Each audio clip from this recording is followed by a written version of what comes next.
और मेरे नबी पाक सल्लल्लाहु अलैहि वसल्लम ने फरमाया जो कुरान पढ़ते हुए अटकता है अल्लाह उसे डबल सवाब अता फरमाता है।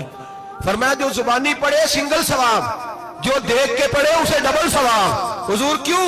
फरमाया इसलिए कि मेरा कुरान देखने पे भी अल्लाह सवाब अता फरमाता है, कुरान देखने पे भी अल्लाह सवाब देता है, देखने का भी सवाब। रमजान शरीफ में कुरान पाक पढ़े, खुल के पढ़े। और मेरे भाई अगर तेरा बच्चा पढ़े, अगर तेरी बेटी पढ़े, कायनात का खुशनसीब बाप वो है कि बेटा कुरान पढ़े, चाहे नाजरा ही पढ़े, जिसकी बेटी पढ़े। जिंदगी में इन्हें इस काम पे लगा जाओ।